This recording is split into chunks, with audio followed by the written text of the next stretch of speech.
నమస్తే, welcome to NN media. దేశవ్యాప్తంగా 2 రాష్ట్రాలని ఉలిక్కిపడించిన ఓ సంఘటన. నిజంగా ఈ వామన్ రావు దంపతుల హత్య కేసు మరి ఎలా మలుపు తిరగబోతుంది? నిజంగా ఇప్పటిదాకా ప్రభుత్వం ఎందుకు స్పందించట్లేదు? సో అంటే హత్య చేసిన వాళ్ళు ఇంకా దోషులుగా కాకుండా కూడా వాళ్ళకి ఎందుకు సపోర్ట్ చేస్తుంది ప్రభుత్వం? సో నిజంగా మరి కేసు ఎటు వెళ్ళిపోతుంది? నిజంగా ఇప్పుడు ప్రస్తుతం మన హైదరాబాద్లో అన్ని కోర్టుల న్యాయస్థానాల దగ్గర కూడా ధర్నాలు జరుగుతున్నాయి. సో ప్రతి ఒక్కరు మా లాయర్కి న్యాయం జరగాలని చెప్పేసి కూడా స్ట్రైకులు చేస్తున్నారు. సో దీని గురించి వివరించడానికి మన ముందున్నారు advocate and spiritual practitioner Sridhar గారు. నమస్తే సార్. అతి దారుణంగా, కిరాతకంగా అందరూ చూస్తుండగానే ఒక లాయర్ని, తనతో పాటు వారి భార్యని కూడా కిరాతకంగా నరికి చంపేశారు. నిజంగా ఒక్కసారి తెలుగు రాష్ట్రాలు ఇట్లా ఉలిక్కిపడేశారు. అసలు ఏంటి నిజంగా మరి సమాజం ఎటుపోతుంది? ఇంత దారుణంగా హత్యలు జరుగుతున్నాయి. రోజుకోసారి మనం ఘటన చూస్తున్నాం. అలాంటిది ఒక న్యాయం కావాలని ఒక కామన్ మ్యాన్ ఒక న్యాయవాది దగ్గరికి వచ్చి, మనం జనరల్గా కోర్టులో మాకు న్యాయం జరగాలి సార్ అని చెప్పి మనం న్యాయవాది దగ్గరికి వస్తాడు. మరి అలాంటి న్యాయవాదికే ఈరోజు అన్యాయం జరిగింది. మరి మీరేమంటారు? ఇప్పుడు కామన్ మ్యాన్ అని ఎవరైనా కూడా చట్టాలు అనేది అటు వారికి ఉన్న పరిధిలో, కోర్టు పరిధి లోపల నిర్ణయాలు జరగాలంటే ఒక నైపుణ్యం కావాలి. ఇప్పుడు ఏ కేసు వేయాలన్నా కూడా కేసు వేసేదాన్ని ప్లీడింగ్ అంటారు. ఆ ప్లీడింగ్ ద్వారా ఏం చేస్తారు? కోర్టు దృష్టికి తీసుకొస్తారు. లేకపోతే ignorance of law is no excuse and everybody is expected to know law. కానీ చట్టాలు చాలా సంక్లిష్టతో కూడి ఉన్నాయి కాబట్టి ఏ చట్టాన్ని మనం తీసుకోగలిగితే ఆ చట్టం దగ్గర రిలీఫ్ వస్తుందని చెప్పి న్యాయవాదుల యొక్క పాత్ర ఉన్నది. ఇప్పుడు వారిద్దరు కూడా దంపతులు చాలా దుఃఖకరం. వారిద్దరూ ఈ కేసులో ఏం చేశారు అంటే 2 విషయాలు సుస్పష్టంగా, వార్తాపత్రికలు వచ్చింది అన్నిట్లో చూస్తున్నప్పుడు, ఒకటి వారి స్వగ్రామం లోపల ఉన్న ఆలయ విషయం లోపల ఒక చిలికి గాలివాన అయింది. రెండవది అక్కడ ఉన్న జిల్లా పరిషత్ చైర్మన్ గారు ట్రస్ట్ విషయం లోపల వీరు పబ్లిక్ ఇంట్రెస్ట్ లిటిగేషన్ వేయడం వల్ల ఇదొక రెండవ కారణం. మూడో కారణం ఏంటంటే ఒక దళితుడిని ఎవరినూ ఇల్లీగల్ కస్టడీలో పోలీసు వారు తీసుకున్నారు కాబట్టి ఆ విషయం లోపల ఒక హ్యాబెస్ కార్పస్ పిటిషన్ వేసి ఒక ఎంక్వైరీకి ఆర్డర్ చేయించడం. ఈ కపుల్ ఆ విధమైన న్యాయపరమైన చర్యలు ఇవ్వండి. ఎందుకంటే పోలీసు వారు ఒక ఇల్లీగల్ కస్టడీ తీసుకున్నారంటే ఎవరైనా అరెస్ట్ చేయవచ్చు. చట్ట ప్రకారం నేరం చేస్తే పోలీస్కి అధికారం లేదని కాదు. న్యాయవాదుల విషయం లోపల చట్టపరమైన దృష్టి లోపల బెయిల్ తీసుకోవడము, లేకపోతే కేసు ఫైల్ అయినాక ఆ కేసు గురించి వాళ్ళు పోరాటం చేయడం, సాక్ష్యం ఉందా లేదా అని చెప్పి న్యాయ పరిధిలో ఉన్న విషయం. ఎప్పుడైతే పోలీసు వారు 24 గంటల కంటే ఒక అతన్ని లాకప్లో పెట్టి ఒక లాకప్ విషయం లోపల ఒక నేరానికి జరిగినప్పుడు ఆ కేసు వేసే హక్కు న్యాయవాదులకు ఉంది కదా. సమాజంలో ఎవరో ఒకరు ఆ విషయాన్ని కోర్టు దృష్టికి తీసుకొని వచ్చినప్పుడు ఏమైందంటే ఆ విషయంగా మనం చదివినంత వరకు, మనము మన దృష్టికి వచ్చినంత వరకు, సామాన్య జనానికి వచ్చినంత వరకు 3-4 సార్లు హైకోర్టు ఆదేశాలు ఇవ్వడం జరిగింది. ఏంటి? వీరి ఆ కస్టడీ యొక్క ఇల్లీగల్ కస్టడీ విషయంలోనూ ఇతరత్ర విషయం లోపల డైరెక్షన్స్ ఇవ్వడం. అక్కడున్న కమిషనర్ గారైన సత్యనారాయణ అనే పోలీస్ ఆఫీసర్కి 3-4 సార్లు డైరెక్షన్స్ ఇవ్వడం జరిగింది. అందుకు అనుగుణంగా ఏమైందంటే ఒక టైప్ ఆఫ్ పోలీసా లాయరా అనే విధంగా ఒక టజల్ జరుగుతుంది. ఆ టజల్ లోపల ఏంటి? ఈ లాయర్ కపుల్ మీద చాలా క్రిమినల్ కేసెస్ పెట్టడం జరిగింది. పోలీస్ స్టేషన్కి వెళ్ళే పరిస్థితి, వీరే అక్యూజ్డ్ అయిపోయినారు. ఇప్పుడు వెళ్తే ప్రాణభయం ఉండే పరిస్థితి. అందుకు గాను ఇద్దరు కూడా వారి థ్రెట్ సిచ్యువేషన్ ఎప్పటికప్పుడు ఇంతకుముందున్న చీఫ్ జస్టిస్ గారి దృష్టికి తీసుకురావడం ఇలా జరుగుతుండేది. ఆ రోజు అంటే ఫేట్ఫుల్ డే నాడు వారు వెళ్ళేటప్పటికే ఒక ప్లానింగ్ ద్వారా ఈ హత్యకి కారణమయ్యింది. వార్తలను బట్టి మనం చూస్తే ఒక నిర్దిష్టమైన పథకం ప్రకారం వారిని చంపడం జరిగింది. ఎందుకంటే ఇదేదో యాదృచ్ఛిక జరిగిన సంఘటన కాదు. నడి రోడ్ లోపల 4 ఆర్టీసీ బస్సులు ఉన్నాయి, ముందర బ్లాక్లో ఉన్నారు.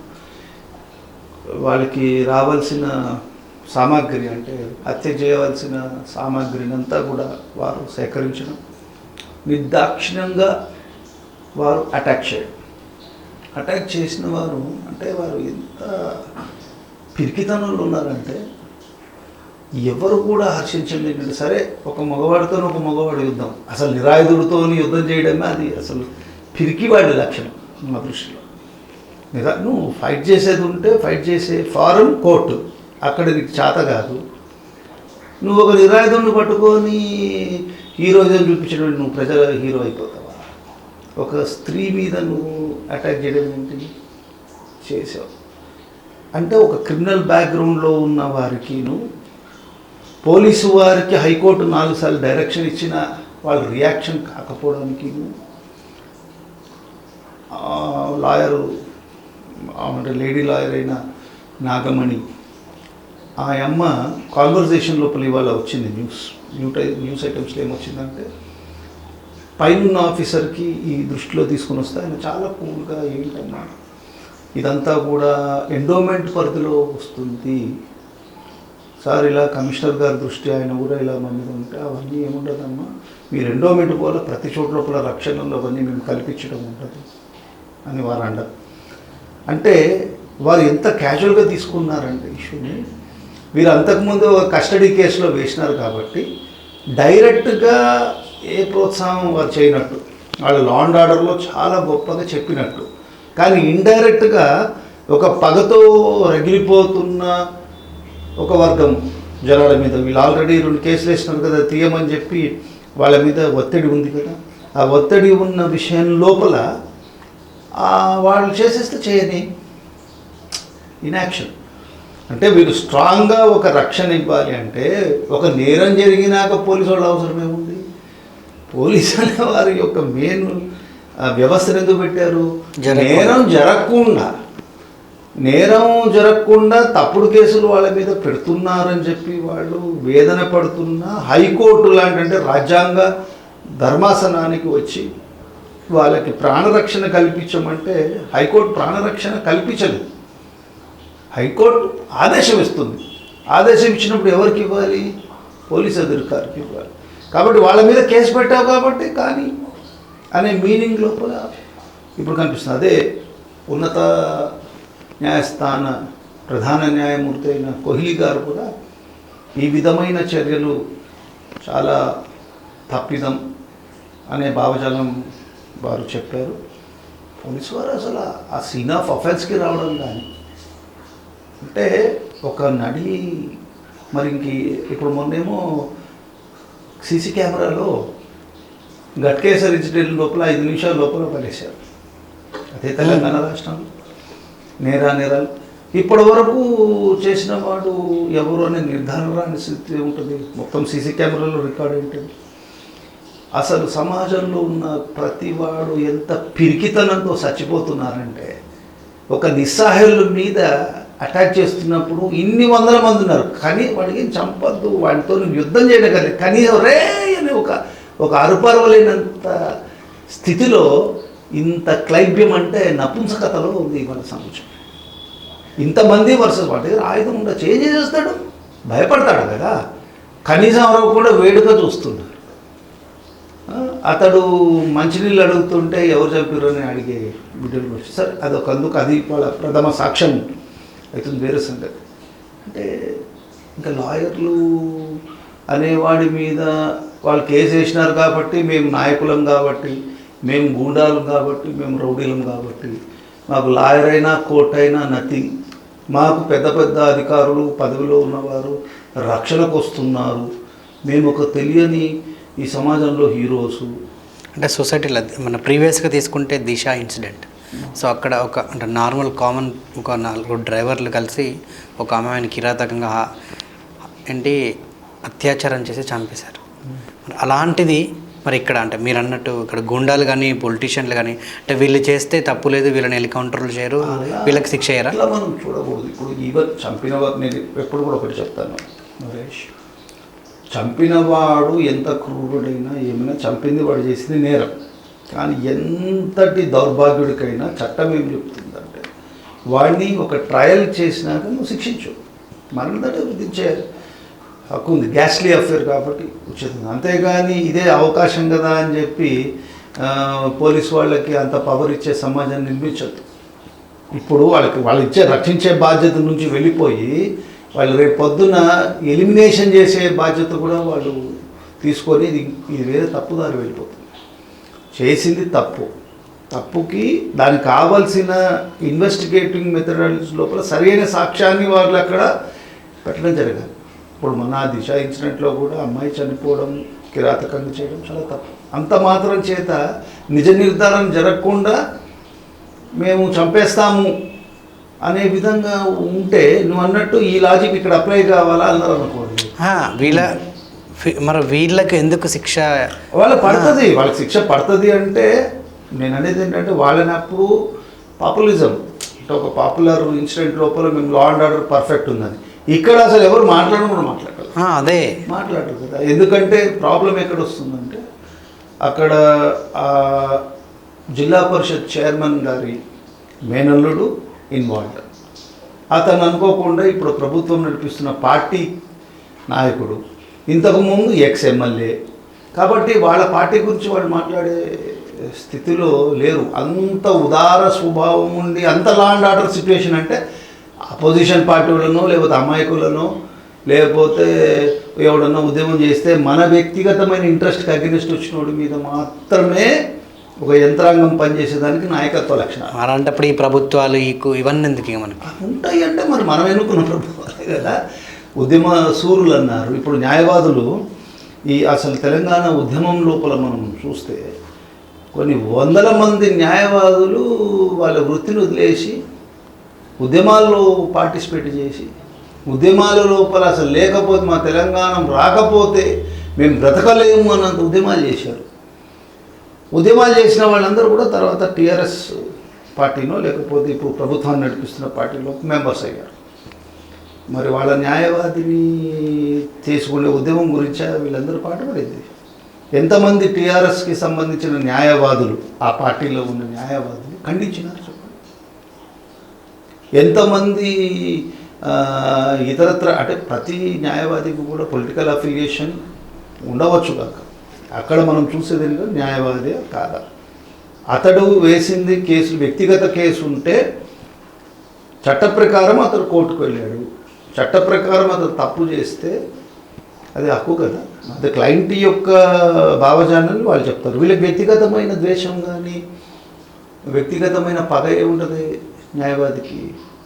అయితే ఇవాళ సమాజం ఏ స్థితికి వచ్చిందంటే ఒక న్యాయవాది సపోజ్ ఒక కేసులను కానీ ఏదైనా కొంచెం సరైన పద్ధతిలో చేయడం మొదలుపెట్టారనుకోండి, ఒక ట్రెండ్ వచ్చేసింది. ప్రత్యర్థులు ఆ న్యాయవాదిని అపవాదు చేయడం, మా కేసు లోపల ఈయనకేంటి ఇంట్రెస్ట్, అక్కడ మర్చిపోయారు కేసు ఎవరో ఇస్తారు, ఎవరో న్యాయం గురించి పోరాడేంత వరకే వాళ్ళ వ్యక్తిగతమైన విషయం. మా విషయాల లోపల ఈయన తలదూరుస్తున్నాడు, మాకు సంబంధించిన దానికి అడ్డొస్తున్నాడు, ఇలాంటి భావజాలాన్ని ఎంకరేజ్ చేయడం అది సమాజంలో ఇవాళ బాగానే ఉంటుంది. కానీ ఒక స్టేజ్ వచ్చినాక డిజిటల్ అన్నారికి రేపటికి మరి ఈ ప్రభావం అనేది దేశవ్యాప్తంగానే రాష్ట్ర వ్యాప్తంగా తెలుగు రాష్ట్రాల్లో లాయర్ల పైన ఈ ప్రభావం పడుతుందంటారు. ఎందుకంటే ఎంతోమంది లాయర్లు అంటే ఇప్పుడు అప్కమింగ్ వచ్చే ఇప్పుడు చదువుకునే వాళ్ళు కానీ లా చేసే వాళ్ళు కానీ ట్రైనింగ్లో ఉన్న వాళ్ళు కానీ ఇంకా అంటే ఇప్పుడు మీలాంటి పొజిషన్లో ఉన్న లాయర్ పొజిషన్లో ఉన్న కానీ జడ్జిలు కానివ్వండి. సో అంటే ఎయిమ్స్ గోల్స్ పెట్టుకొని వస్తారు. అంటే ఒక న్యాయ వృత్తే కంప్లీట్గా నేను లైఫ్ లాంగ్ నేను ఏదో ఒకటి చేయాలన్న ఒక ఏంటి పట్టుదలతో వస్తారు. మరి వీళ్ళ పరిస్థితి ఏంటి రేపు? దీంట్లో రెండు విషయాలు ఉన్నాయి. ప్రొఫెషన్ అనేది ఏంటంటే ఒక క్లయింట్ యొక్క ఆస్తి విషయంలో కానీ, కుటుంబ విషయంలో కానీ, లేకపోతే ఏదో ఒక కేసెస్ లోపల భారతీయ శిక్షాస్మృతికి సంబంధించిన కేసెస్ లోపల వాళ్ళు ఇన్నోసెంట్ ప్రూవ్ చేసేంత వరకు ఒక వర్గం అయిన న్యాయవాద వ్యవస్థ పనిచేస్తుంటుంది. అది క్లయింటు, తర్వాత వాళ్ళు ఇచ్చే ఫీజు, వీరు చదువుకున్న చదువు, దాని ద్వారా కోర్టు వారు చెప్పి ఆర్డర్ తీసుకోవడానికి ఉన్నత న్యాయస్థానం ఇచ్చిన తీర్పులని ఆ కేసుకి అప్లై చేసి, ఇవన్నీ ఒక విధమైన వ్యవస్థ. ఈ వ్యవస్థలో అలా ఉన్నవారికి కూడా 99% థ్రెట్ ఉండదు. ఎందుకంటే కేసు పడింది పోతుంది అనే భాగంలో వెళ్ళిపోతూ ఉంటుంది.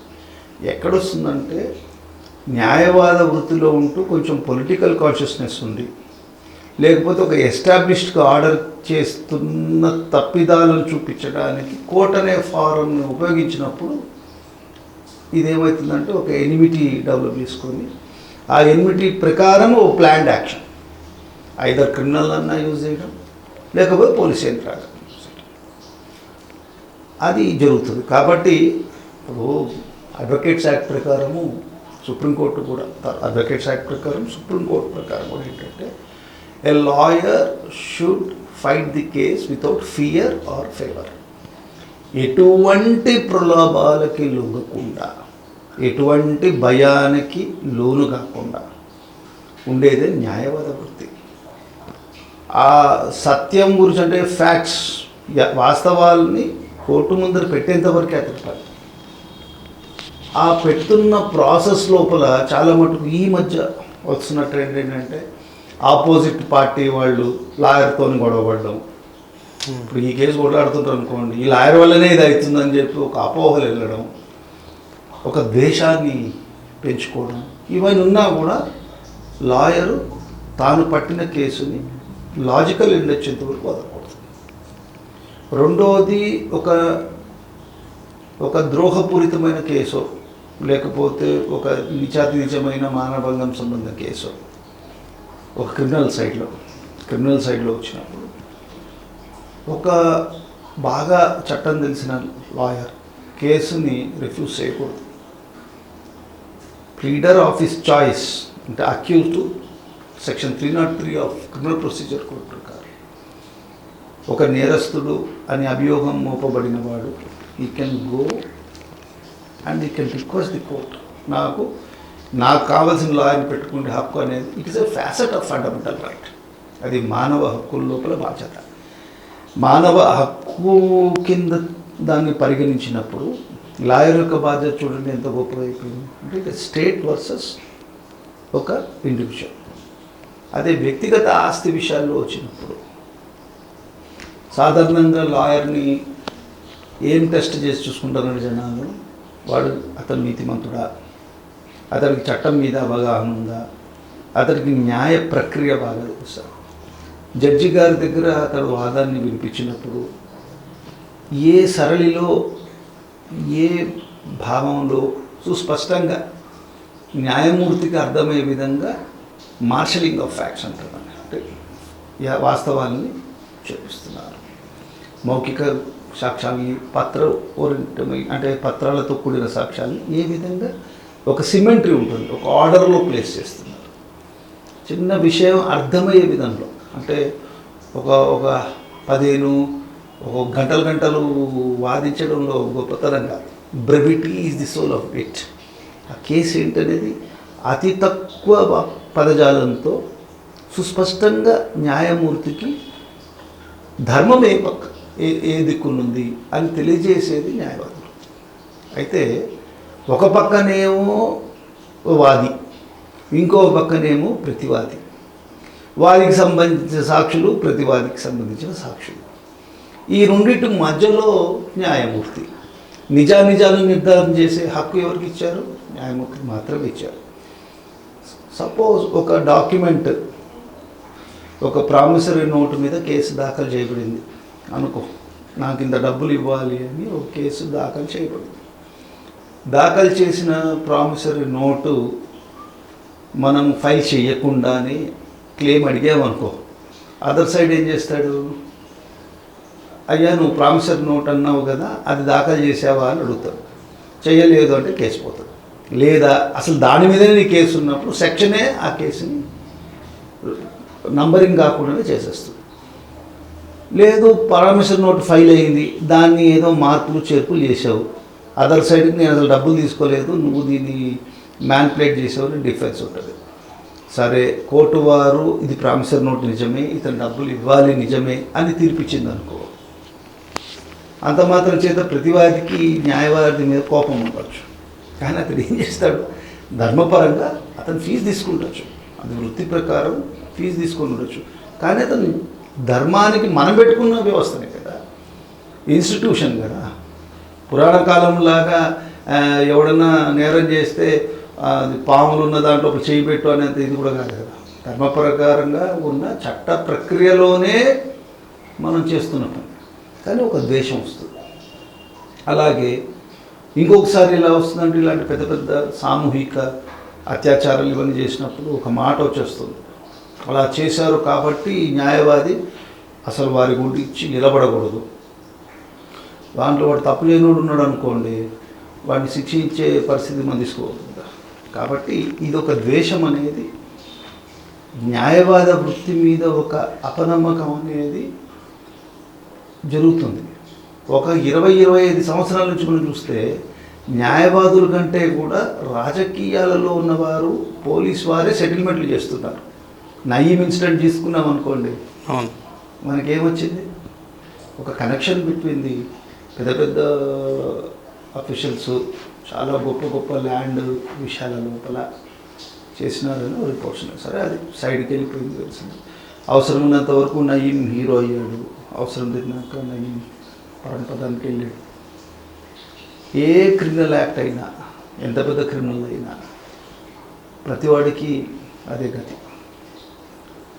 పోలీస్ యంత్రాంగం అన్ఫార్చునేట్లీ ఏమైందంటే సమాజం లోపల ఒక ఫ్రెండ్లీ పోలీసింగ్ నుంచి వెళ్ళిపోయి ఒక పొలిటికల్ క్లాస్ ఏది చెబితే, పార్టీ ఇన్ పవర్ ఎవరుంటే వారికి అనుగుణంగా మనం ఉండాలి. మనం పబ్లిక్ సర్వెంట్ కంటే కూడా మనం private servants to the established political parties అనే భావజాలం చాలా స్పష్టంగా వస్తుంది. ఎక్కడైనా తీసుకోవాలి. ఎనీవే, ఇవాళ మీరు అపోజిషన్ వాళ్ళు ఎక్కువ మాట్లాడారనుకోండి, ఇప్పుడు ఆ ప్రభావము అధికార యంత్రాంగంని ఉపయోగించడమో దుర్వినియోగమో, వాళ్ళంటారు చట్ట ప్రకారం మేము ఉపయోగిస్తామంటారు, దాని బాధితులు నిరుపయోగం, ఇలా దాన్ని దుర్వినియోగం చేస్తారంటారు. మనకి నచ్చితే సడన్గా, నచ్చకపోతే ఐటీ, ఈడీ, ఒక 18-20 డిపార్ట్మెంట్స్, దాంతోపాటు పోలీసు అన్నీ కూడా ఉపయోగించడం జరుగుతుంది. కానీ అక్కడ ఉన్న దాన్ని నడిపిస్తున్న రాజకీయ నాయకులకి ఏం సంబంధం, వెళ్ళిపో చట్టం తన పని తాను చేసుకుంటూ వెళ్ళి, అదే మనకి నష్టం వచ్చింది అనుకోండి, నష్టం వచ్చినప్పుడు మనము వీళ్ళ చేస్తున్న దానికి మనం ఉద్యమిస్తామంట. ఇది దీన్ని డైకాటమీ అంటారు. ఎవరి ఇష్టం వచ్చినప్పుడు ఎంతకాలము ఇలా నడుపుతుంది అంటే, ప్రజలు వారి యొక్క హక్కుల్ని వాళ్ళు తెలుసుకొని, ప్రజలు మనం ఎంతవరకు బతుకుతున్నాం, మనం బతికేది కరెక్టా లేదా, లేకపోతే ఆదిమ సమాజంలో ఉన్న ఆది మానవులకి చాలా గొప్పగా డెవలప్ అయిపోయిన మనకి తేడా ఏంటి? ప్రజాస్వామ్యం లోపల అందరూ సమత్వం అని చెప్పినప్పుడు, సమత్వం అంటే abiding to the rule of law, చట్టం యొక్క గతిశీలతని, దాని యొక్క రూల్ ఆఫ్ లాకి నీవు సబ్స్క్రైబ్ అయి ఉండడమే ప్రజాస్వామ్యం. అంతేగాని ఎవడు ఇష్టం వచ్చినట్టు వాడు బంతిలాగా ఆడుకుంటా ఉంటే, ఎటువంటి మాట కూడా రాని మౌన భాషతో ఉన్న ఈ ప్రజలు అసలు ఇవి ప్రజలేనా అని ఒక్కొక్కసారి మనకు అనిపిస్తుంది. ఇవాళ లాయర్స్ ఇద్దరు చనిపోయారు, బాధాకరమైన విషయం. అంటే వాళ్ళకి మీరు అడిగిన ప్రశ్న లోపల దీని యొక్క ఇంపాక్ట్ అన్ని చోట్ల పడుతుందా అంటే, ఎక్కడైనా పడాల్సిందే. లాయర్ ఇస్ ఎ లాయర్, ఎందుకంటే ప్రొఫెషనల్గా బార్ కౌన్సిల్ ఆఫ్ ఇండియా వరకు ఒక ఫోర్స్ ఉంది. అంటే ఎందుకు అడిగానంటే ఇప్పుడు ఆయన ఒక ఉన్నత స్థానంలో ఉన్న లాయరు, అంటే ప్రీవియస్గా ఆలయానికి సంబంధించి అక్కడ చాలా అక్రమాలు జరుగుతున్నాయి. సో దాని గురించి ఆయన ఆల్రెడీ కోర్టులో ఆల్రెడీ దాఖలు చేసిన విషయం కూడా మనకు తెలుసు. మరి అలాంటిది రేపటికి ఇలాంటి కాంప్లికేటెడ్ ఇష్యూస్ ఎన్నో వస్తుంటాయి రోజుకోటి. మరి ఆయన కాకుండా ఇంకో లాయర్, సో అలాంటి కాంప్లికేటెడ్ ఇష్యూ వచ్చినప్పుడు ఏ ధైర్యంతో ఆ కంప్లైంట్ తీసుకోవడానికి ధైర్యం చేస్తాడు లాయర్? మళ్ళీ 2 నిమిషాలు. ఇప్పుడు జాతస్య ధ్రువో మృత్యు, పుట్టినవాడు మరణించక తప్పదు. నిజమైన క్లయింట్కి తాను ధర్మపక్షాన్ని నిలబడాలనుకున్న లాయర్ అనే యోధుడు ఇట్లాంటి పిరికి మూకలు చేసే పనులకి భయపడాడు. వీడు ఒక సైనికుడు, ధర్మ సైనికుడే లాయర్ కదా. చావు గురించి భయపడేటోడు ట్రూత్ గురించి నిలబడతాడు. ఒక దేశ సంరక్షణార్థం ఒక యోధుడు చలికి కానీ ఉష్ణమైన ప్రాంతంలో ఉండి దేశం గురించి చేసేవాడు. ఇంటిలో ఉన్న అంటే దేశంలో ఉన్న ధర్మ సంస్థాపనార్థం ప్రాణం పోయినా యుద్ధం లోపల ప్రాణం పోయిన వాడికి స్వర్గదారాలు తెచ్చుకుంటారని భగవద్గీతనే చెప్పి.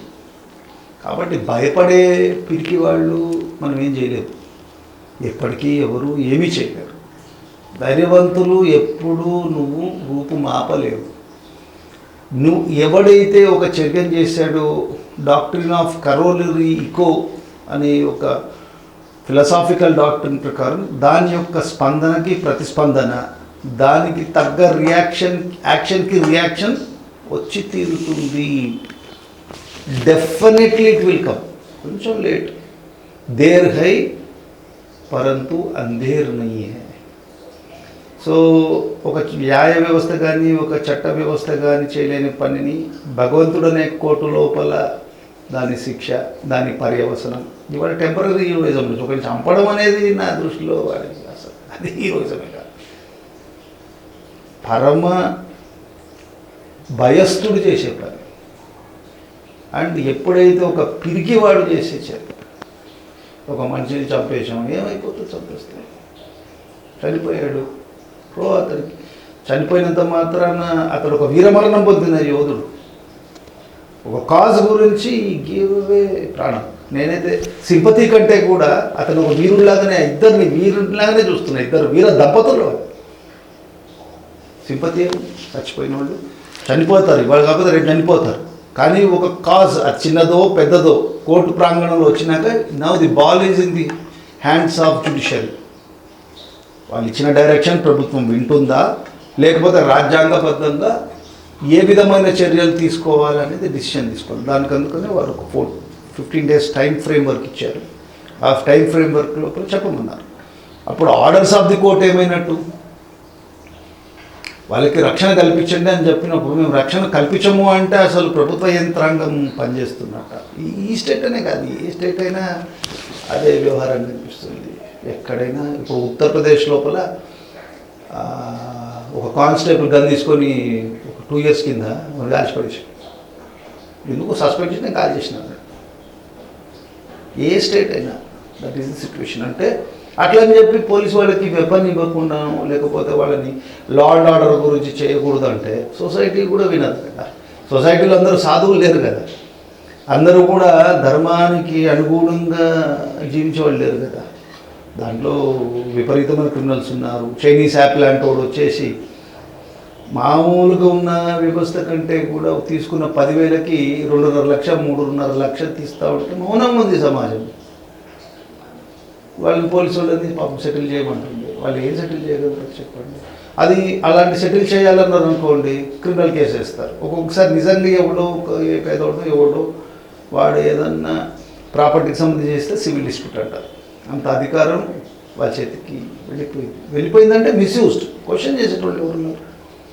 ఎవరు క్వశ్చన్ చేయాలా? పైన డైరెక్టర్ ఆఫ్ ప్రాసిక్యూషన్ అని ఉంటారు, వారు క్వశ్చన్ చేయాలా? ఇంతకుముందు పోలీసు వారు ఏమైనా తప్పుడు కేసు పెడితే ఆ రిపోర్ట్ వెళ్ళేది, ఆ ఛాన్స్ లేదు. ఇంతకుముందు పోలీసు వారు కానీ ఎస్పీ కానీ ప్రతిసారి మ్యాజిస్ట్రేట్ దగ్గర వచ్చి అతడు చర్చ చేసి క్రైమ్ రేట్ ఏముందని ఇన్ఫామ్ చేయాలి. ఇప్పుడు ఏ సుపీరియర్ పోలీస్ ఆఫీసర్ మ్యాజిస్ట్రేట్ దగ్గర రావట్లేదు. వాళ్ళ డిగ్నిటీ కంటే తక్కువ. ఎందుకు ఆ పరిస్థితి వచ్చిందంటే ఒక 10-20 ఇయర్స్ నుంచి డైరెక్ట్గా సెక్రటరేట్తో సంబంధం లేకుండా డిస్ట్రిక్ట్ కలెక్టర్స్తోని ఎస్పీస్తోని ముఖ్యమంత్రులు పెద్ద పెద్ద వీళ్ళు డైరెక్ట్ కాంటాక్ట్లో వచ్చేసింది. అంటే అప్పుడు ఏమైంది, ఒక గ్రెడేషన్ పోయింది. సో జిల్లా అనేసరికి జిల్లాకు కలెక్టర్కి సంబంధించిన ఎస్పీ, వీళ్ళు కింగ్స్, బానిసత్వ పోకడలో ఉన్నారు. పబ్లిక్ సర్వెంట్స్ అనుకోవట్లే, వాళ్ళు రాజులు అంటే వీళ్ళు అపాయింట్ చేసిన పాపం వాళ్ళు ఎగ్జామ్లో చదువుకొని వస్తారు, ఎగ్జామ్ పాస్ అయ్యి వస్తారు, కానీ వచ్చేంతవరకు పర్వాలేదు, వచ్చినాక వాళ్ళు ఎందుకు వచ్చినారు అనేది మర్చిపోతున్నారు. మన సేవ చేయవలసింది రాజకీయ సంబంధం ఉన్న వాళ్ళకి సేవ చేస్తాం. అందుకనే మీరు చూడండి, పొలిటికల్ పార్టీ ఏ చిన్న పిచ్చి పార్టీ అయినా సరే పార్టీలో ఉన్నవాడికి ప్రభుత్వ యంత్రాంగం ఒక మర్యాద ఇస్తుంది. మీరు సచివాలయం మామూలుగా పౌరులాగా పోయి మీకు అపాయింట్మెంట్ ఎవరన్నా క్లర్క్తో కావాలంటే కూడా మీకు దొరకదు. మీరు ఏదో ఒక పార్టీ పేరు పెట్టుకొని నేను ప్రజానాయకుడిని అని అనుకోండి, మీకు ఎంట్రీ ఉంటుంది. సో ఒక పొలిటికల్ నెక్సస్, క్రిమినల్ నెక్సస్, దాని తగ్గట్టు ల్యాండ్ మాఫియా, దానికి సంబంధించిన ఇసుక మాఫియా, దానికి సంబంధించిన వ్యవహారాల్లో ఉంటాయి. కొందరు చూసి చూడనట్టు అప్పుడు ఆ మాఫియా పని చేసినోడు కూడా అడ్వకేటే ఉంటాడు, అక్యూస్డ్కి అప్డేటోడు. చూసి చూడకుండా ఈ చేసే ఇట్లాంటి పబ్లిక్ ఇంట్రెస్ట్ ప్రజా ఉపయోగ వాద్యంలో లోపల ఇలాంటి పనులు జరుగుతుంటాయి. ఇటుపక్కన పార్టీ తరఫు నుంచి ఉన్న వాళ్ళనే పబ్లిక్ ప్రాసిక్యూటర్ అవి అపాయింట్ చేస్తారు, టెన్యూర్ పబ్లిక్ ప్రాసిక్యూటర్స్ అంటారు. వీళ్ళు గొప్ప గొప్ప పనులు చేసిన వాళ్ళకి న్యాయవాదులకు అందరూ కూడా గవర్నమెంట్ లీడర్. అదే వాళ్ళ ఏం ఈ దేశాన్ని నిర్మించిన స్వాతంత్ర ఉద్యమం లోపల చేసిన లాలా లజపత్ రాయ్, గోపాలకృష్ణ గోఖలే, మదన్ మోహన్ మాలవ్య, మోతీలాల్ నెహ్రూ, జవహర్లాల్ నెహ్రూ, మహాత్మా గాంధీ, వీళ్ళందరూ యొక్క మొహమ్మద్ అలీ జిన్నా, సర్దార్ వల్లభాయ్ పటేల్ ఇత్యాదులందరూ చేసిన సేవ వల్ల ఇవాళ స్వాతంత్రం వచ్చింది. కట్ చేసి చూస్తే న్యాయ వ్యవస్థకు సంబంధించిన వాళ్ళు ఏమో పాపం అసిస్టెంట్ల లాగా ఒక పొలిటికల్ బ్యాక్గ్రౌండ్లో వచ్చేవాడు చేసే చర్యల్లో, అంటే ల్యాండ్ గ్రాబింగ్లో, అంటే ఇంతకుముందు మంచి లీడర్స్ ఉండే, కానీ ఈ మధ్య ట్రెండ్ అట్లా కనిపిస్తుంది కదా. నేను చెప్పట్లేదు, అన్ని న్యూస్ పేపర్లు అన్ని ఛానల్స్ చెప్పారు. ఆ ట్రెండ్లో ఉన్నవాడు నాయకుడు అవుతున్నాడు. వాళ్ళ చదువుకి ఒక యూపీఎస్సీలో పాస్ అయ్యి ఐఏఎస్లో ఐపీఎస్సీ వాళ్ళు వాళ్ళకి సెల్యూట్లు చేస్తున్నారు. ఇలాంటి వ్యవస్థలో ఏం చేస్తాం? ప్రజెంట్ వామన్ రావు కేసులో అంటే వీళ్ళు అయితే స్ట్రైక్స్ కానీ క్యాండిల్ లైట్స్ కానీ, సో వీళ్ళు చేసే ఇవన్నీ మీకు అంటే ఫలిస్తాయా? అసలు ఏంటి, కేసు గెలుస్తారా? ఇప్పుడు మరణించిన వారి గురించి మేము ఉన్నామని తెలియజేయడంలో తప్పులేదు కదా. ఒక చిన్న ఎగ్జాంపుల్ ఏంటంటే, బాగా ఎండిన పత్తి మీద ఒక చిన్న నిప్పు రవ్వ పడితే ఏమవుతుంది? బొగ్గు ఉంటుంది. అట్లా ఏ స్పార్క్ ఎక్కడుందో, ఎవడికి ఎక్కడ దెబ్బ తగిలేది ఉందో, దాని పర్యవసనం ఏమేమి ఉందో ఇప్పుడే తెలుస్తుంది. చేయడం మన ధర్మం కదా. అట్లా అని చెప్పి సపోజ్ న్యాయవాదులు అప్పుడు కూడా సైలెంట్ ఉన్నారు అనుకోండి, ఇంకోడు వాడు మూడు పెళ్ళాల తగాదులు ఉన్నోడు పెళ్ళం తరఫున న్యాయవాది ఉంటే, ఈ పెళ్ళం తరఫున వీడు న్యాయవాదులు ఏముంటాడు అని ఇంకో కుంట సీను, ఇంకో బంట సీను, ఇంకో బిట్టు సీను పెట్టుకొని చంపేస్తే అది ఇండివిజువల్. ఒక పెద్ద స్టేట్ స్పాన్సర్డ్ మర్డర్ కేసెస్లోనో, లేకపోతే పోలీస్ ఆఫీసర్ యొక్క అక్రమార్జనని బయటకు పెట్టినోడిని చంపే విషయం లోపల న్యాయవాది ఉంటే వాడిని చంపేస్తారు. దీని పర్యవసనం ఏంటంటే ఒక పొలిటికల్ డైమెన్షన్ వచ్చింది. రూలింగ్ పార్టీ మెంబర్స్ అల్లుడు మారణాయుధాలని ఇచ్చినారు అనేది సరే, రూలింగ్ పార్టీ లోపల మామగారు ఉండొచ్చు, అల్లుడు చేసిన చర్యకి మామని తప్పు కొట్టచ్చా? ఇప్పుడు రామాయణం లోపల వాల్మీకిని ఒక ప్రశ్న వచ్చింది, ఈ పుణ్యము పాపము నీ భార్య పిల్లలు తీసుకుంటారా అని అడిగారు. బట్టి ఇతను పోయి అడిగాడు వాల్మీకి. అడిగితే వాళ్ళు ఏమన్నారు, నువ్వు మా గురించి చేసి పెట్టడమే నీ బాధ్యత, నీ పుణ్యం పాపం మేము ఎందుకు తీసుకుంటాము అన్నారు. కాబట్టి ఎవడైనా నేరం చేస్తే చేసినోడిదే బాధ్యత, కానీ వాడికి సంబంధం ఉన్నదన్నది వాడి బాధ్యత ఉంటుంది కదా, అన్లెస్ ఈ ఇన్స్టిగేట్స్. అదే డిఫరెన్స్ ఉంటుంది రేపు పొద్దున. ఆయన పుట్టా మధు గారు ఏముంది, నేను ఒక రాజకీయ నాయకుడిని మీద అసూయతో ఇట్లా చేశాడు. ఆయన ప్రశ్న ఆపేసి నేను ఏమనలే నాదేముంది సంబంధం, మా మేనలు చేసిన మా మేనలకు నాకేం సంబంధం ఉంటుంది, ఎవడు ఎందుకు చేసిండో నాకేం తెలుసు. ఇంకో పార్టీ వాళ్ళు ఏం చెప్తారంటే ఇట్లా చంపడం తప్పు కాబట్టి అతను ఒక బ్రాహ్మణ సామాజిక వర్గం చెందిన శ్రీధర్ బాబు మాట్లాడుతున్నాడు, అదే ఒక వర్గానికి సంబంధించింది ఇది, అదే ఒక వెలమ సామాజిక వర్గానికో లేకపోతే ఒక యాదవ సామాజిక వర్గం అదొక. కాబట్టి చంపడము, కిరాతకంగా చంపబడింది ఫ్యాక్ట్. దాని పర్యవసనము అది ఎట్లా వస్తుందో ఇప్పుడు మనం ఊహించలేము. అది చిన్న నిప్పురవ్వ పెద్ద విస్ఫోటకం కూడా కావచ్చు కదా. ఎవ్వడు కూడా కర్మని తప్పించుకోలేడు, వాడు వేసిన బీజానికి అనుభవించి తీరాలి. ఎంత సైలెంట్ ప్రిటెండ్ చేసినా, ఎంత గొప్పగా నటించినా దాని పర్యవసనం అతను పడుతుంది. ఇంకోటి జనరల్గా అంటే న్యాయ వ్యవస్థలో కూడా ఇప్పుడు ఈ న్యాయవాదులు కొన్ని విషయాల్లో ఎందుకు అమ్ముడుపోతారు? న్యాయవాదులు అమ్ముడుపోతున్నారా? ఎవరు సైనికులు దేశ క్షిపణులు అమ్మే విషయంలో కొన్ని విషయాలు అమ్ముడుపోవట్లేదా? రాజకీయ నాయకులు వాళ్ళ పార్టీలు ఓటర్లు అమ్ముడుపోవట్లేదా? ఎలక్షన్ లోపల ఓటుకు అమ్ముకొని నీ ఆత్మని అమ్ముకుంటున్నావు కదా, ఎవడనుకో అమ్ముడుపోవట్లేదు. అయితే ఆ పర్సంటేజ్ న్యాయవాది అన్నవాడు కానీ ఎవడైనా కూడా ఒక క్రయ విక్రయాలు చేయకూడదు. ఈ ధర్మానికి అనుసరంగా నువ్వు నడవాలి. న్యాయవాది అయితేమి, పోలీస్ ఆఫీసర్ అయితేమి, ఒక న్యాయమూర్తి అయితేమి, ఎవరైనా కూడా అమ్ముడుపోతున్నారు అంటున్నారు. అమ్ముడుపోతున్నారు అంటే వాళ్ళు టెంప్ట్ అవుతున్నారు అని అర్థం. ఒక ధర్మ విషయంలో నుంచి చేయాల్సిన పని నుంచి వదిలేసిపోతున్నారు, లేదా బతకడానికి ఒక సులభమైన మార్గం చూసుకున్నట్టు. కష్టతరమైన మార్గం కంటే సులభంగా వచ్చే డబ్బు బాగుందనే విషయంలో ఉండవచ్చు, లేదా అవసరాలు ఉండవచ్చు, లేదా ఒకేసారి గొప్ప వారం అయిపోయింది తప్పు చేయవచ్చు. ఎన్నో సినిమాలు వచ్చాయి ఈ కాన్సెప్ట్ లోపల. న్యాయవాది ధర్మానికి దానికి అమ్ముడుపోవడం, తర్వాత అతను రియలైజ్ అవ్వడం. కొన్ని చిత్రాలు అయితే పబ్లిక్ ప్రాసిక్యూటరే ఆయన్నే పోయి క్రిమినల్స్ పట్టుకుని వచ్చి కొట్టడం చాలా వచ్చాయి. కాబట్టి ఏ వృత్తిలో లేదు, ఎవడికి వాడు ఒక స్థితిలో అమ్ముడుపోతున్నాడు. పెద్ద పెద్ద కార్మిక వ్యవసాయ నాయకులు కరెక్ట్గా అంతవరకు ఉద్యమాలు చేసిన వాళ్ళు సారంగా నిమ్మరసాలు దాగి పడుకోవట్లేదా? అది అమ్ముడుపోవడం కాదు. ఏమన్నా టాక్టికల్ విడ్రాయల్ కాదు కదా. మహాత్మా గాంధీ లాగా చంపరన్ మూమెంట్లో దీంట్లో ఏదో చేశారు దానికి రోల్ చేసేసి 3 రోజు అమ్ముడుపోతున్నారు. అమ్ముడు పోకపోయినా పోతారంటారు. ఇంకా ఇప్పుడు మాకే నాలుకకి ఎన్ని విషయాలైనా చెప్పవచ్చు. ఒక్కొక్కసారి అది ఎవడైనా వాడి ఆత్మకి వాడు సమాధానం చెప్పుకోవాలి. దానికి సెక్షన్ 35 ఆఫ్ అడ్వకేట్స్ యాక్ట్ కింద ప్రొఫెషనల్ మిస్కాండక్ట్ చేస్తే అలాంటి న్యాయవాదుల్ని ఆ వ్యవస్థలో నుంచి తీసేయమని ప్రొవిజన్స్ ఉన్నాయి. డిసిప్లినరీ కమిటీ ఉంటుంది. కంప్లైంట్ ఇస్తే కంప్లైంట్ ఇవ్వడానికి తప్పుడు కేసులతో వచ్చిన వాళ్ళు ఉంటారు. అయితే చాలా మటుకు న్యాయవాద వృత్తిలో ఒకటి మనం చూడాల్సింది ఏంటంటే, ఎవరైనా ఫ్రాడ్, ఇప్పుడు ఒక న్యాయం గురించి పోరాడడానికి ఒకటి నేను దొంగతనం చేశాడు, నేను దొంగతనం చేశానండి, నన్ను రక్షించండి అన్నాడు, అది పద్ధతి. అది న్యాయవాది వృత్తి లోపల సరే ధర్మాధర్మ విచక్షణ కోర్టు చేయాలని చెప్పి ప్రయత్నం చేయవచ్చు. నేను దొంగతనం చేయబోతున్నానండి, మీరు నాకు రక్షణ ఇవ్వండి. నేను హత్య చేయబోతున్నానండి, మీరు నన్ను కాపాడండి. నేను రేపు పలానా టైంలో చేయబోతున్నాను, దానికి అడ్వైజ్ ఏంటంటే దాన్ని ఏమంటారు, అదే వృత్తి ధర్మమా? కాబట్టి స్వీయ విచక్షణ ఉండాలి కదా.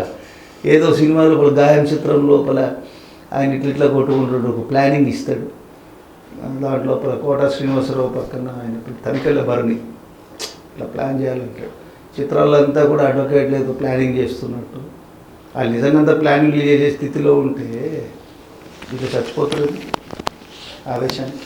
అంటే ఇప్పుడు సినిమాల్లో కూడా కొన్ని అప్పీల్ 211 ఏదో వచ్చింది కదా, అది నిజంగా బయట ఇప్పుడు ఒక డిపార్ట్మెంట్లో ఉన్న వ్యక్తి ఇప్పుడు ఇదే హత్య తీసుకుందాం. సో ఇదే హత్యకి ఒక డిపార్ట్మెంట్ వ్యక్తే ఎవరో చేయించారనుకోండి ఎగ్జాంపుల్.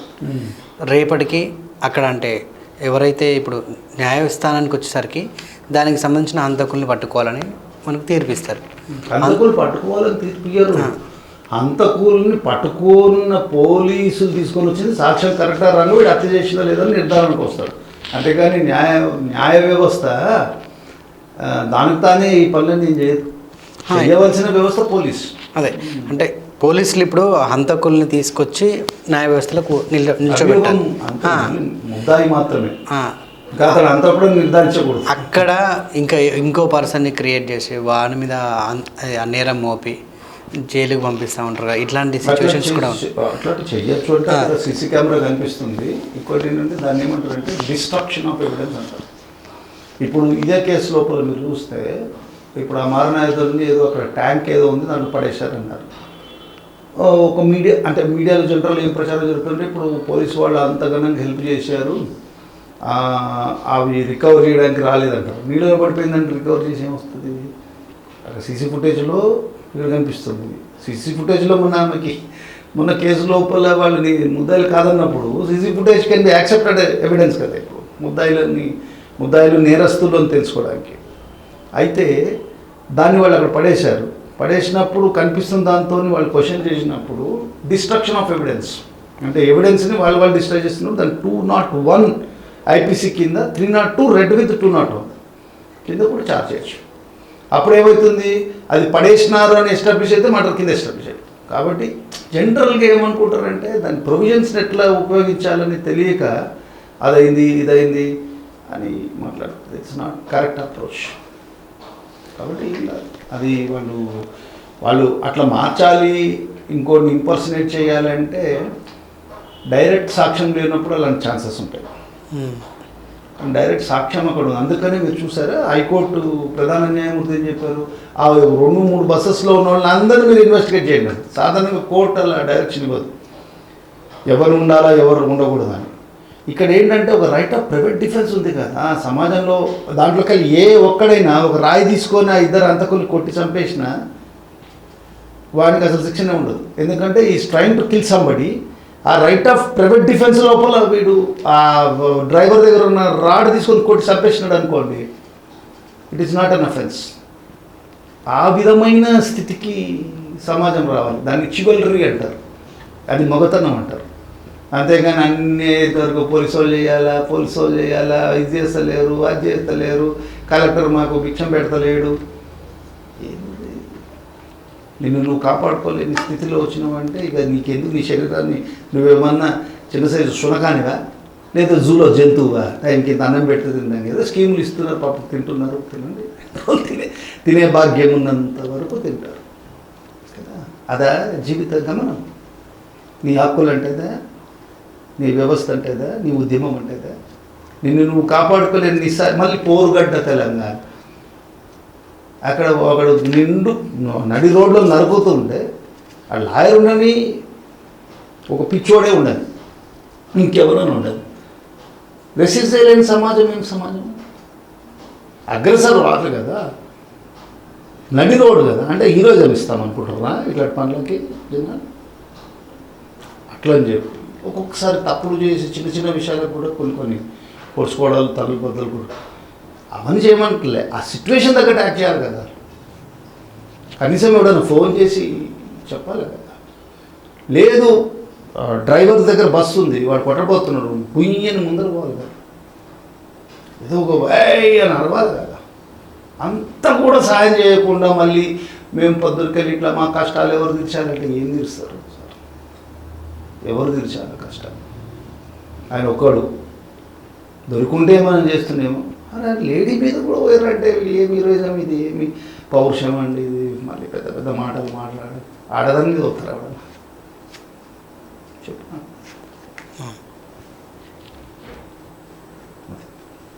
సో ఫైనల్గా న్యాయం జరుగుద్దంట మరి?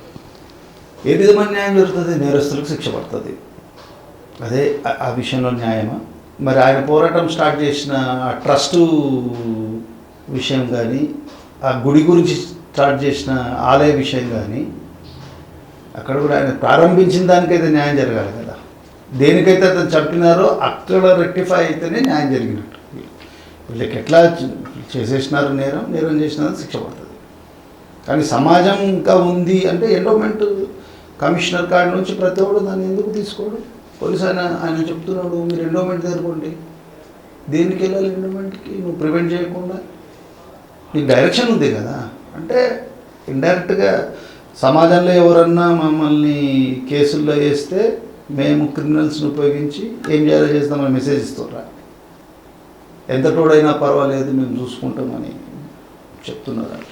So according to criminal act అంటే లా ప్రకారంగా వీళ్ళకి ఎలాంటి శిక్ష పడుతుంది? 302 వాళ్ళు పార్టిసిపేట్ చేసినోడు ఉంటే సెక్షన్ 34 పార్టిసిపేట్ చేసిన 2-3 కనిపిస్తుంటారు. 302 రెడ్ వెహికల్స్ కానీ ఆయుధాలు వెహికల్స్ సీజ్ అవుతాయి. తర్వాత ఏంటంటే ఒకవేళ ఎవరన్నా అబెట్ చేసినారనుకో, ఇదంతా ప్రేరేపించినోడు వాడికి 107లో వస్తాడు. లేదు వీళ్ళని 3 రోజులకి వెళ్ళి మేము ప్లాన్ చేసి చంపాలనుకుంటే 120B కాన్స్పిరసీ కుట్ర అంటారు వాళ్ళు, criminal conspiracy 120B IPC. 302 red with 107, red with 120B IPC and red with 201 destruction of evidence చేస్తున్నారు. కాబట్టి దీంట్లో ఎంతమందిని లాగాలో అంతమంది లాగారు. కానీ నాకు డౌటే మెయిన్ హెడ్స్ వాళ్ళనైతే తీసుకురారు. ఎందుకంటే అంత ధైర్యం చేస్తారా? అంత ధైర్యం ఎక్కడ ఉంటుందో చెప్పండి.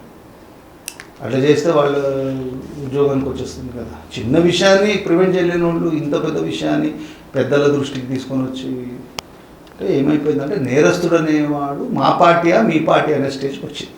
నేరం చేసినోడు నేరస్తుడు అంతే. సమాజానికి వాడు డ్యామేజ్ చేస్తాడనే దృష్టి వదిలేసి ప్రతి దాంట్లో పొలిటీషియన్స్ ఇంటర్ఫియరెన్స్, వాళ్ళ పార్టీ వర్కర్లు ఎవరైనా ఉంటే వాళ్ళని ఏమన్నద్దు అని, లేకపోతే ఏమో చేసిన వాడిని చూసుకోమని అవుతుందని అంటారు కదా. ప్రజల లోపల ఏంటి ఎమ్మెల్యే సాబ్ అంటే ఆయన శాసనసభలో మాట్లాడేదానికంటే పోలీస్ సెటిల్మెంట్లు ల్యాండ్ సెటిల్మెంట్లు చేస్తున్నారని న్యూస్ ఐటమ్స్ వస్తున్నాయి. మరి నిజం కాదంటారా? పల్లెల్లో అయితే ఉంది కదా, ఎక్కడైనా ఉంది. ఇక్కడ సిటీలో కూడా అక్కడ ఎవరెవరు ఎన్ని భూ కబ్జాలు చేస్తే వాళ్ళంత పెద్ద గొప్ప నాయకుల కింద పేరు, వాళ్ళకు ఒక దళము, వాళ్ళకు ఒక 4 జీబులు వెనక రావడం, బాడీ పెట్టుకొని వాళ్ళందరూ అదంతా పెద్ద ఇప్పుడు బౌన్సర్స్ ఉంటారు ఆ టైప్ లోపల వాడు ఎవడో మాట్లాడితే కొట్టడము, తనడము, ఇంకేదైనా చేస్తారు కదా.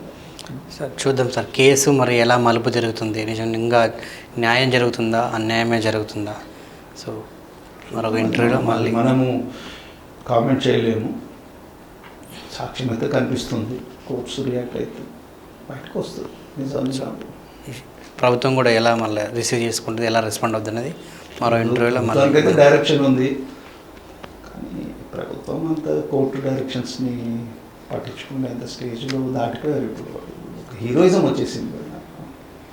పొలిటీషియన్స్ని కంట్రోల్ చేసే పరిస్థితిలో కోర్ట్స్ లేవు అని, అందుకనే ఇవాళ ఉన్న ఆల్మోస్ట్ పార్లమెంట్లో కానీ శాసనసభ్యులు సగంకి పైగా నేర చరిత్రలను వేరేయాలనేది ప్రయత్నాలు చేస్తున్నారు.